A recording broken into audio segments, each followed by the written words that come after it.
Now I'll be talking about one of the main types of centrifugal governors, which is known as the Porter governor. The contents would be as follows. The first, we'll be talking about some basics of centrifugal governors. Then we'll be talking about specifically about Porter governors, and then a few numericals. Centrifugal governors are specific types of governors with a feedback system which controls the speed of the engine by regulating the amount of fuel which enters, so as to maintain a near constant or a similar speed throughout the operation. The principle which it uses, it's the principle of proportional control. Centrifugal governors are mainly of pendulum type and low-rate type. The governors which we'll be discussing about is the Porter governor, which is a dead weight type of governor. Governors as such were introduced by James Watt in the year 1788 to control the steam engine's capacity. So this was used in steam engines during the steam age, and IC engines, turbines, and even some striking clocks as well. The operation mainly is based on three aspects. One is the power supply, and the second one is flow regulation, and then it's the throttling. First, the power is supplied to the governor by the means of an output shaft and belts and chains connected to the lower belt wheel.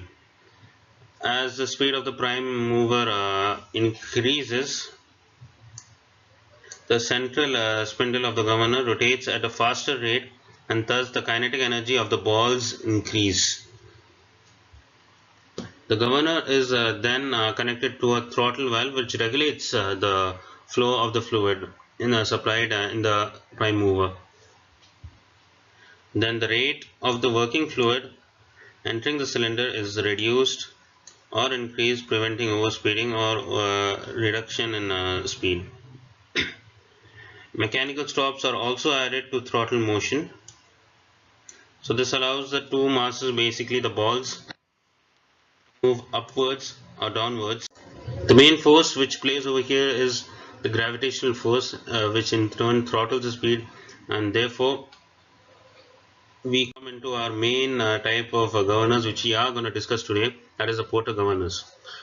It is similar to the Watt governor, only the main thing which differentiates it from the other is the fact that the central spindle has a weight.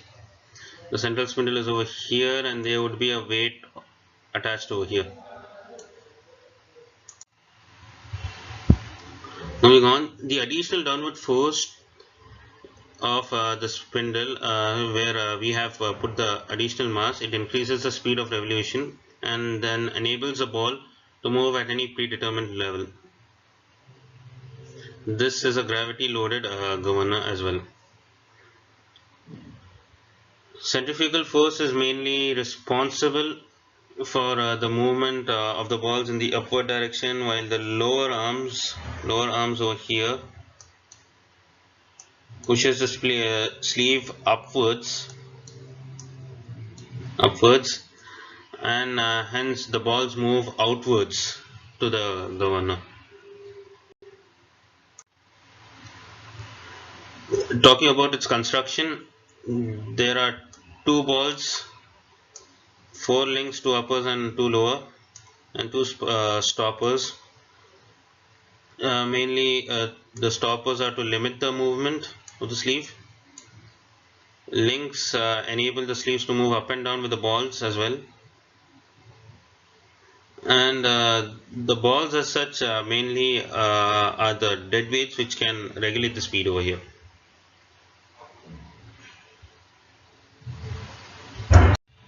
As discussed in the previous slides, all the topics related to the working have been mentioned over here. They all have been summarized over here, like the centrifugal effect, the outward direction movement of the balls, the speed increase and decrease of the governor, and the actual throttle valve which actuates is basically movement of the throttle valve, which increases or decreases fuel supply as per the requirements. And it's kind of obvious that decreased availability of fuel will lead to the decrease of the speed.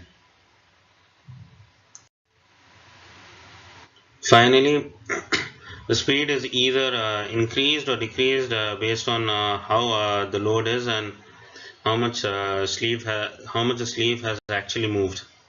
Hence, the speed is maintained. Moving on to some equations.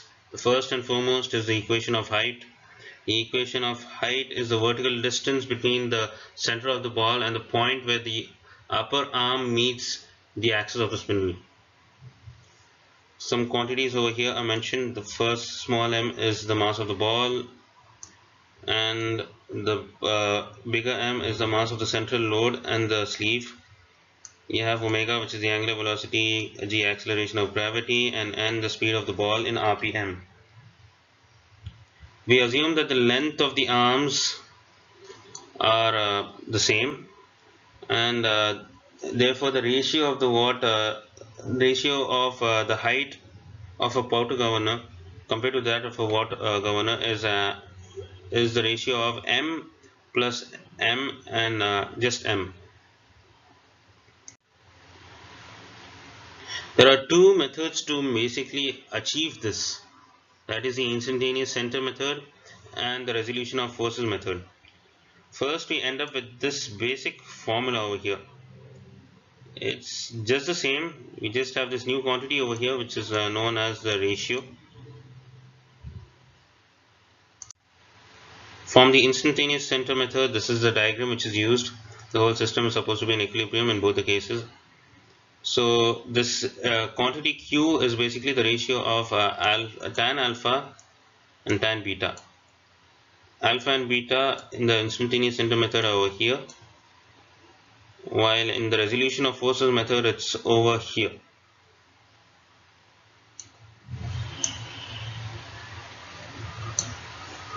At equilibrium, tan alpha would be equal to tan beta, hence Q is equal to 1. Therefore, we go to the basic formula which I mentioned it in the beginning. Based on the concept which we have learned before in the previous slide, this is a small numerical which will help you understand it even better. So everything has been given in this numerical, all types of data which is required, basically the length of the arms, distance of these arms from the axis of rotation, masses of the sleeve, as well as the load, balls, everything, and even the equilibrium radius of rotation, which is 200 mm. This is a two-part numerical. The first part is in which we have to find the equilibrium speed. Then we'll have to find the range of speed, since the friction of the load has been given. So friction would act upwards as well as downwards as well. So we assume the equilibrium speed to be just n, and the ranges of speed can be taken as n1 or n2. Everything has been shown by this diagram over here. Moving on, as we can see from this diagram, the distance PG can be easily calculated by the Pythagoras theorem. And since we know BP and BG, that is the radius of rotation at equilibrium speed and the distance of the arms, length of the arms, and hence we get H, then subsequently we also get BF. Moving on, we get different other values of the diagram, basically DF again. This is all done to basically get the value Q over here, which is the ratio of tan beta and tan alpha. In this case it's not 1, it's lesser than 1. So hence we had a general formula before, now we use that formula over here. So we have all the values at hand over here, small m, capital M, everything we have over here, and this particular answer is that of the equilibrium speed at the radius of rotation of 200 mm. Now we have to find the range of speed, basically the minimum and the maximum speed when the frictional coefficient friction is around 20 Newton. Okay, as mentioned before, the speeds would be n1 and n2. Okay, and this was a formula which we had seen before. Now this the sign differs over here. So for the minimum, the force would be less, hence there's a negative sign, and friction is negative because the sleeve would move downwards. That would give us the mean minimum equilibrium speed. Hence we get the minimum speed. The same formula is again used, but over here the sign is positive because the sleeve moves upwards. Hence we have a new speed over here, which is 169 rpm. And the range of speed is obviously the difference of the speeds over here, which is 4.2 rpm.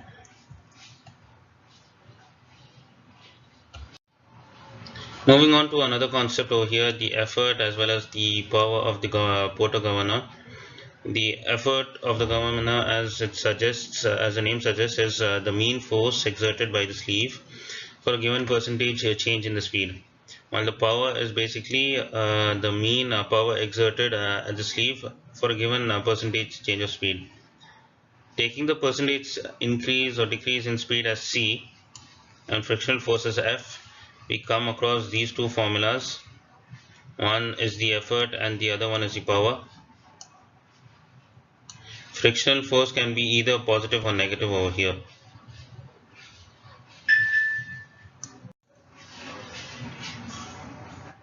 Moving on to a numerical based on this concept over here. It's all related to the previous numerical where we find the height of the governor and hence calculate the speeds. It's just similar to this, just another part in which we have added the effort as well as the power of the governor. As usual, the lengths of the arms have been given, the upper arms, lower arms, the sleeve distance, masses, everything has been given. The only addition over here in this numerical is the quantity C, which is the percentage increase of speed.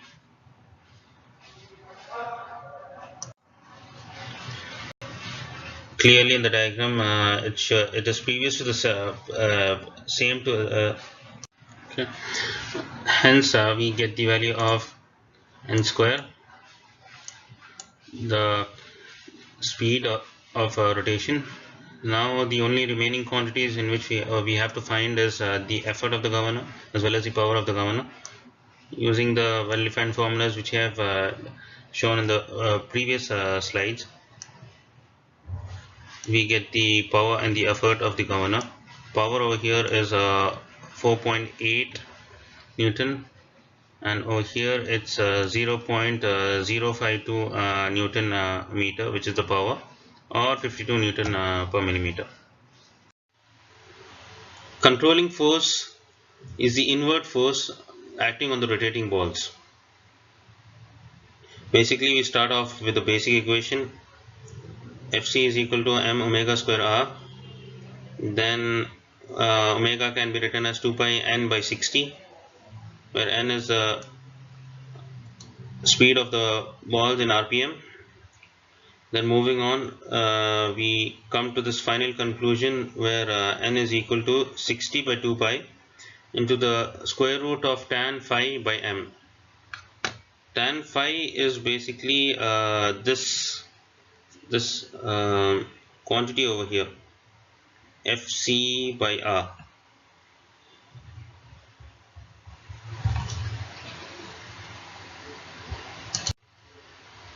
Moving on to the controlling force diagram.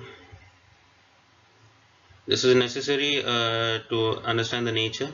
So it's a graph between the controlling force and the radius of rotation.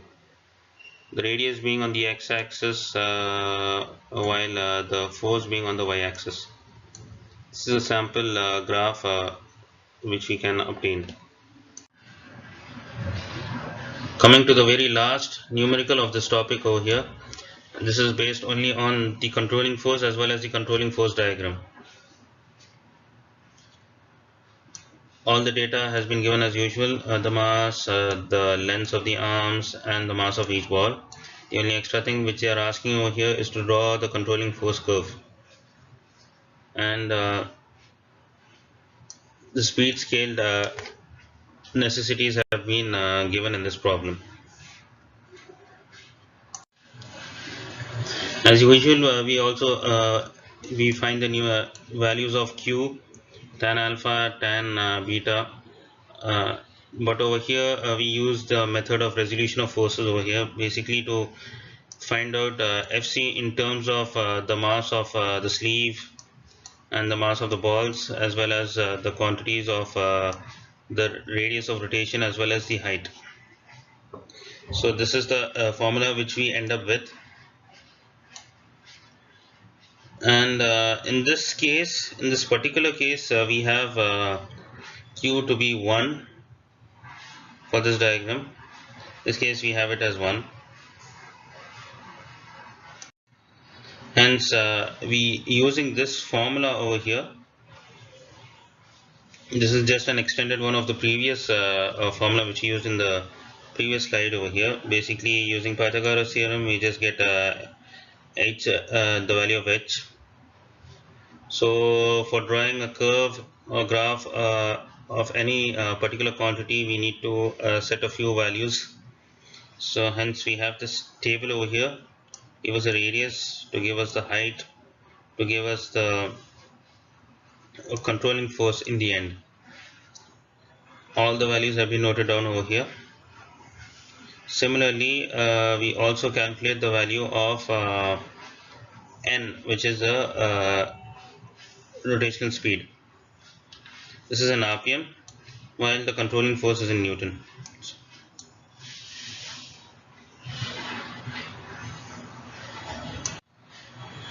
Hence we end up with plotting all the values over here. We end up with this particular graph, and this graph, as discussed before, is known as the controlling force diagram. You can notice that this curve over here, that is the main curve which is called as the controlling force curve. Okay. To summarize, a Porter governor is basically a gravity loaded governor, which is similar to a watt governor. The only thing which makes it differ is the addition of a new mass in the sleeve. The centrifugal force is mainly responsible for the movement of the balls. A few formulae to remember over here would be the equation of height, which is the height from the center to the top, and this needs the masses of the balls as well as the mass of the sleeve, as well as the ratio Q. This ratio Q is also used in the controlling force as well. Okay, over here the quantity omega square is basically the speed. This can be used to find the equilibrium speed and the other speeds, the ranges of speed, etc. in the same formula. Moving on to the controlling force. Controlling force is basically the inward force which inhibits extreme movement of the balls. Notice that we need the height over here again, as well as the ratios as mentioned before, and the radius at mean equilibrium speed, etc. Then a few other formulae: the effort as well as the power of the governor. There is a small frictional component over here which can be added or subtracted based on how the direction of the movement of the sleeve. In both these equations, we have this quantity C, which is the percentage increase of the speed in the governor. Thank you.